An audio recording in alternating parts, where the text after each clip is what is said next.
Hi friends! Today we're reading a book called Meet Rosa Parks, written by Patricia A. Pingrey and illustrated by Stephen Walker. Meet Rosa Parks. Meet Rosa Parks by Patricia A. Pingrey, illustrated by Stephen Walker. I did not get on the bus to get arrested. I got on the bus to go home. I had no idea that history was being made. I was just tired of giving in. Rosa Parks. Little Rosa Parks was walking home from school one day. A white boy on roller skates whizzed by and shoved her off the sidewalk. Rosa pushed him back. "Don't you push my son!" a white woman yelled at Rosa. "I can send you to jail for pushing a white boy." "He pushed me first," said Rosa.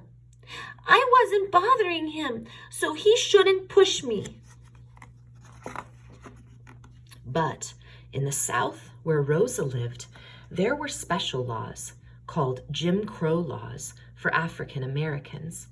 These laws kept Black people and white people apart. Black children could not go to school with white children. Black people could not drink from the same water fountain as white people. Black people could not even wait for a train in the same room as white people. Rosa knew that was not fair, but it was the law. Drinking fountain, whites, colored. Rosa was born February 4th, 1913, in Tuskegee, Alabama. She had a little brother. His name was Sylvester. Her mother, Leona, taught school. Her father, James Macaulay, built houses. He was away most of the time looking for work. The Macaulays worked hard, but they never had much money. When Rosa was 2 years old, she moved with her mother and brother to her grandparents' farm in Pine Level, Alabama. Rosa loved to run through the woods on her grandfather's farm. She liked to play beside the streams, and she looked forward to Sundays at the AME church. In Pine Level, Rosa and Sylvester walked to a one-room school that was only for Black children. White children rode the bus to a big school. It was the law.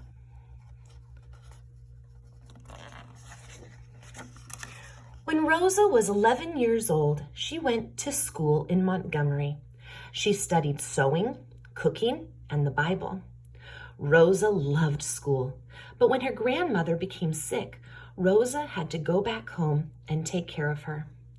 After her grandmother died, Rosa went back to Montgomery to school and to her first job as a seamstress. But Rosa had to quit school once again and go back to Pine Level when her mother became ill. Her mother got well, but Rosa did not return to school then. One day, Rosa met a young barber named Raymond Parks. Parks helped many African Americans. Rosa liked him, and she liked that he helped others. When Raymond asked Rosa to marry him, she said yes. Rosa went back to school and earned her diploma, and she joined Raymond in helping the Black people of Montgomery. They helped them when they were sick. They helped them when they were broke. They helped them when they were arrested. Every day, Rosa rode the bus to work. African Americans had to sit in the back of the bus. It was the law in Alabama. In the middle of the bus were two special rows of seats. Black people could sit in these rows, but only if a white person didn't need to sit there.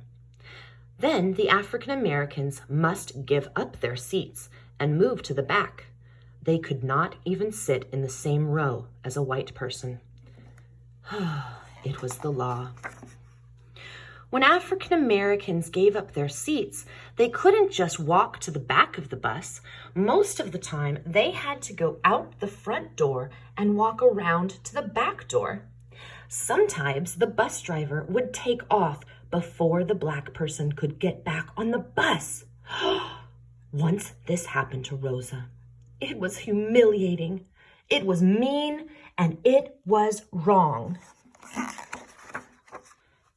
After work on December 1st, 1995, Rosa waited in the dark for the Cleveland Avenue bus.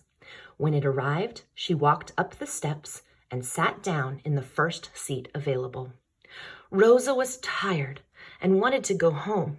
She might even listen to some Christmas carols on the radio. Rosa was sitting in the first of the middle rows that were for blacks, if they were not needed. Rosa was sitting in the first of the middle rows that were for blacks, if they were not needed for white people. At the next stop, white people got on the bus. They took up all the front rows. They filled up the seats in the row in front of Rosa. Then more people, more white people, got on the bus. The black woman sitting across the aisle from Rosa got up. The black man sitting next to Rosa got up.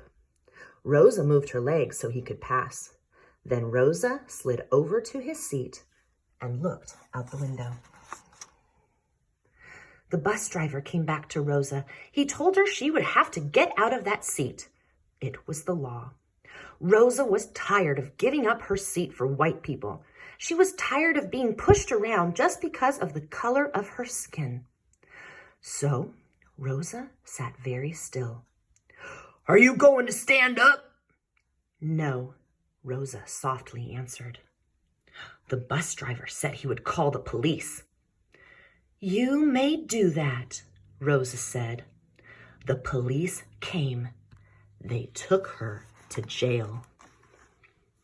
In Montgomery, there were many African Americans who wanted the bus law changed. They were all tired of being told where to sit on a bus. So African Americans stopped riding the buses. Through the cold winter, they walked to work. Through the rainy spring, they carpooled to grocery stores. And all through the hot summer, they walked and they walked and they walked. Rosa went to court. The judge said she was guilty. But the highest court in the land, the United States Supreme Court, said no one could tell African Americans or anybody else where to sit on a bus. This was the new law. On December 20th, 1956, Rosa once again got on the Cleveland Avenue bus, and she sat down in the front row.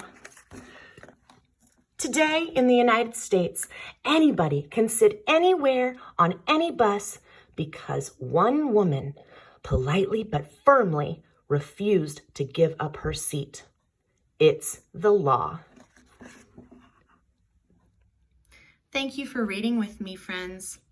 It's your job to be kind to everyone, but it's also your job that if you see something that is not fair, or if you see a person who is not being treated well, you stand up and you say something.